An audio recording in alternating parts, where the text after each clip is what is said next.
गुरु प्यारी सास संगत जी, प्यार से कहिए धन्यवाद जी। संतो जी, सतगुरु माता जी की कृपा से आप सभी संत बहुत खुश होंगे। दासी आपके लिए एक और आज अच्छी साखी लेके आई है। आज की साखी का विषय है सच्चा शिष्य कौन। संतो महापुरुषों जी, आज इस साखी से हम यही जानेंगे कि जीवन में गलत काम करने से कैसे बचें। क्योंकि संतो जी, आज जो हम करेंगे उसी का परिणाम हमें भविष्य में देखने को ज़रूर मिलेगा। और यह आपने अपने आसपास के जीवन में भी देखा होगा कि कोई गलत व्यक्ति गलत काम करता है तो उसका नतीजा भी गलत ही होता है। संतो जी, तो चलिए आज की नई साखी का आनंद लेते हैं।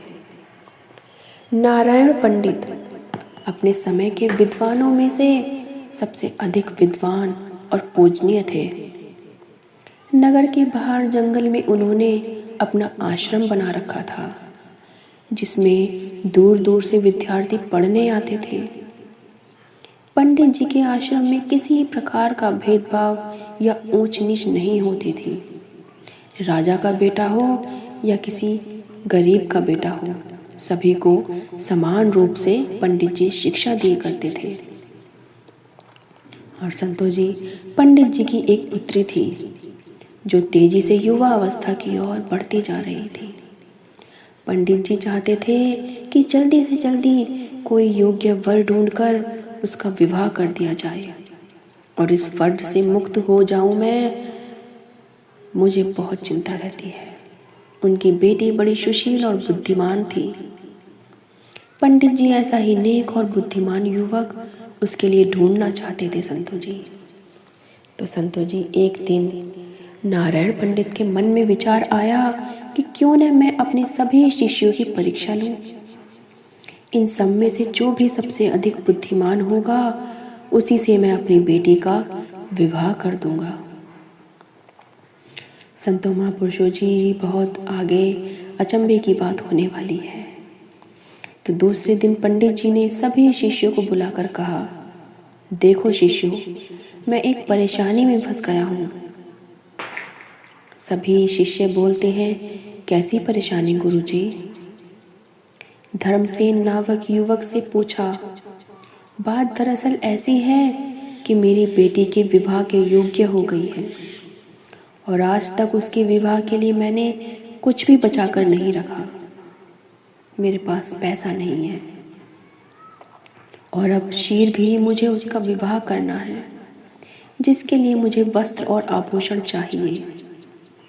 इसमें चिंता की बात क्या है गुरुजी? यह बोलते हुए शिष्य बोले। एक शिष्य बोला, मेरे पिता नगर के सेठ हैं। आपके एक आदेश से मैं हजारों स्वर्ण मुद्राएं लाकर आपके चरणों में डाल दूंगा। गुरुजी बोले, नहीं नहीं बेटा, ऐसा नहीं है। दूसरा शिष्य बोलता है, आप मुझे आदेश तो दे, मैं इस राज्य का युवराज हूँ। आपके इशारों पर मैं आपके कदमों में धन का ढेर लगा दूंगा। इसी प्रकार से सभी युवकों ने अपनी अपनी बातें की, अपने अपने धन देने की प्रार्थना की, लेकिन पंडित जी ने किसी का भी प्रस्ताव स्वीकार नहीं किया और बोले, नहीं बेटा नहीं, इस प्रकार मेरा सारा मान सम्मान धूल में मिट जाएगा। लोग कहेंगे कि नारायण पंडित ने भिक्षा लेकर बेटी के हाथ पीले किए हैं। नहीं बेटा, मुझे ऐसा धन नहीं चाहिए। सभी शिष्य बोलते हैं, फिर आप ही कोई रास्ता बताइए गुरुजी कि इस समस्या का समाधान कैसे हो। गुरुजी बोलते हैं, देखो शिष्य, हमें कोई ऐसा रास्ता तलाशना है कि सांप भी मर जाए और लाठी भी ना टूटे। तुम सभी थोड़ा थोड़ा सामान जहाँ जहाँ से चोरी करके ले आओ, मगर इस बात का ध्यान रहे कि इस चोरी का किसी को पता नहीं चलना चाहिए। अगर दाएं हाथ से चोरी करो तो बाएं हाथ को भी पता नहीं चलना चाहिए तुम्हारी चोरी का। यह चोरी एकदम गुप्त होनी चाहिए। इस प्रकार तुम्हारे गुरुजी की लाज बच जाएगी। तो संतों महापुरुषों जी, सभी शिष्य एकदम जोर से बोले, ठीक है गुरुजी, आप चिंता न करें, हम ऐसा ही करेंगे और आपकी सारी चिंताएं दूर करेंगे। तो संतों महापुरुषों जी, अब आप ध्यान से सुनिए कि आगे साखी में क्या होता है। इस प्रकार से सभी शिष्य अपने अपने प्रयासों में लग गए। जो भी शिष्य कोई वस्त्र आभूषण चुरा कर लाता, वह चुपचाप पंडित जी को दे देता। कुछ ही दिनों में गुरुजी के पास ढेरों चीजें एकत्रित हो गईं। हर शिष्य द्वारा चुरा कर लाई गई वस्तु पंडित जी अलग अलग रख रहे थे। कुछ दिन गुजर जाने के बाद पंडित जी ने देखा कि लगभग सभी शिष्य कोई न कोई चीज चुरा कर ले आया, मगर धर्मसेन नामक युवक आज तक कोई चीज नहीं लाया। अंत में एक दिन उन्होंने सभी विद्यार्थियों को एकत्रित किया और बोले, धर्मसेन, हमारे हर शिष्य ने अपने सामर्थ्य के अनुसार चोरी करके हमें कुछ न कुछ लाकर दिया है, मगर इतने दिन गुजर जाने के बाद भी तुम कोई वस्तु चुरा कर नहीं ला सके। क्या तुम नहीं चाहते कि तुम्हारे गुरुजी की चिंता दूर हो जाए? इसी प्रकार से धर्मसेन बोलते हैं, चाहता हूँ गुरुदेव जी, दिल से चाहता हूँ। फिर तुम आज तक कोई चीज चुरा कर क्यों नहीं लाए जब मैंने आदेश दिया था तो?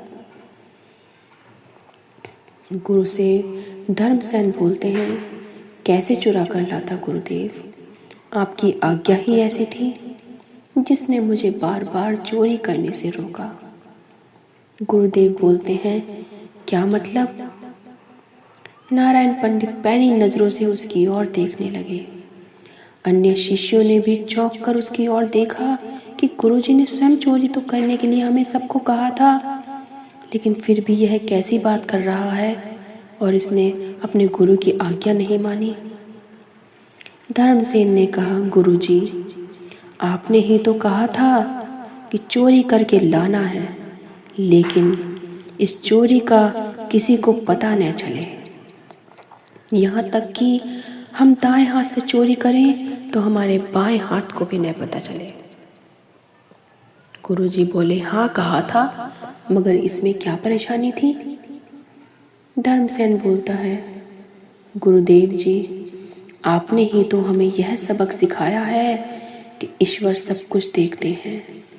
फिर मैं ईश्वर से इस चोरी को गुप्त कैसे रख सकता हूँ? ये ईश्वर तो हमारे हर पल पर, हर कण कण में बसा हुआ है। हमारे शरीर के चारों तरफ आपने बताया हुआ है, तो मैं इस ईश्वर से कैसे छुप कर चोरी कर सकता था? बस यही कारण है कि मैं आज तक कुछ भी चुरा कर नहीं ला सका गुरुजी। नारायण पंडित बोले, धन्य हो बेटा, धन्य हो, तुम मेरे पहले शिष्य हो, बहुत धन्य हो बेटा। शाबाशी देकर उसकी पीठ ठोककर सभी छात्रों के सामने उसके सीने से लगा लिया, उसे अपने सीने से लगा लिया और कहा, तुम मेरे सच्चे शिष्य हो। फिर अन्य शिष्यों से गुरु बोले, देखो शिष्यों, मुझे इस बात की खुशी है कि तुम सब ने मेरी आज्ञा मानी और मेरी आज्ञा का पालन करते हुए तुम सभी ने मेरे लिए सब कुछ चोरी की। लेकिन आज मैं तुम्हें एक शिक्षा और देता हूँ। यदि माँ बाप, भाई बहन, यहाँ तक कि यदि गुरु भी किसी गलत कार्य को करने के लिए कहें, तो भी जीवन में कोई गलत कार्य नहीं करना, क्योंकि ये मालिक हमें हर पल देख रहा है। तुम लोगों की बुद्धि परीक्षा और अपनी पुत्री के लिए ये योग्य वर ढूंढने के लिए ही मैंने यह सब नाटक किया था, और धर्मसेन को मैं अपनी पुत्री के योग्य वर मानता हूँ। संतों महापुरुषों जी, इस साखी से हमें कितनी अच्छी सीख मिली है संतों जी, कितनी अच्छी सीख मिली है। कि हम ये सोच कर भी कि हमें कोई नहीं देख रहा है, अगर हम सच्चे इसके भक्त हैं, इसके ज्ञान को मानते हैं, इसकी सत्संग में जाते हैं, सच्चे मन से सिमरन करते हैं, तो धर्म से इनकी तरह हम कभी भी गलत काम नहीं कर सकते, किसी को गलत नहीं बोल सकते, क्योंकि ये मालिक हमारे अंग संग है, पल पल में बसा हुआ है। चाहे हम कितनी भी मुसीबत में पड़ जाएं, हमें कभी गलत नहीं करना है, किसी गलत कार्य को कभी नहीं करना है, चाहे वो हमारा मित्र कहे या हमारे गुरु हमारी कभी परीक्षा लेने के लिए भी हमें कर सकता है। हमें हमेशा चाहे दुख हो या सुख हो, हमेशा सच्चाई के रास्ते पर ही चलना है संतों जी।